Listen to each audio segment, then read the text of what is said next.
again, kumusta kayo po? My name is Louie. My name is Marco Nanan, we're in Pampanga, where we discover great places for you to check out. Guys, for today's vlog, we were invited by Shoeless Angeles City for the grand opening day. Congratulations, Shoeless. Congratulations, Shoeless. And ito naman yung pinakabagong branch nila. And I heard dito rin naman sila nagsimula. Alright, so yun guys, tingnan natin yung mga tinitinda nila. And of course, if you wanna know more about it, samahan nyo kami. So tara, let's go!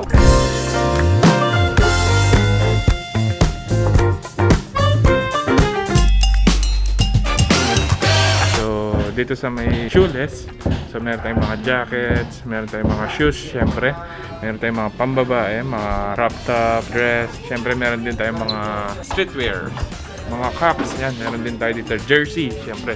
At the same time, yung mga pang OOTD natin, yung mga pang malakasan na everyday look, yan. Hard rock. Okay, yeah.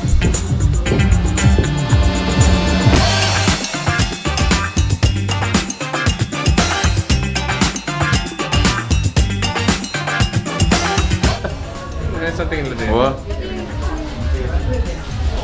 Ultra boost naman. Ultra boost. Then yun naman, daily use. Yes, easy. Easy for daily use. Araw-araw. Good. Basketball shoes. Curry. Stephen Curry. Stephen Curry. Under Armour. Under Armour yun.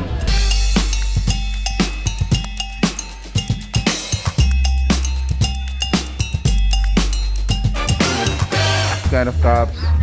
Mga slip-ons. Tinding bags, oh. Wow! 900 na.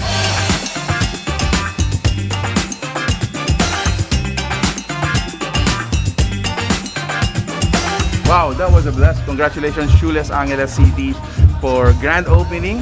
Yes, so another option sa mga mahiling mag-OOTD. Actually. Yes, naghahanap ng mga shoes, jerseys, pang mga shirts, and marami pang iba. Definitely, may mga mapipili kayo na pang OOTD nyo dito. Yes. Shoeless located dito sa may Santo, Rosario, Angeles City. Ang pinaka-landmark lang niya is malapit siya sa may Camalig. Yan. So they are open from 9 AM until 10 PM, Monday to Sunday. Definitely, may mga mapipili kayo na pang OOTD nyo dito. Yes. So if you like this video, guys, and if you want to know more about the details here, make sure to check out the fan page. We're gonna be included in the caption below, and share it with your friends. That's it! Alright. Thanks, guys. Bye! Shoeless #1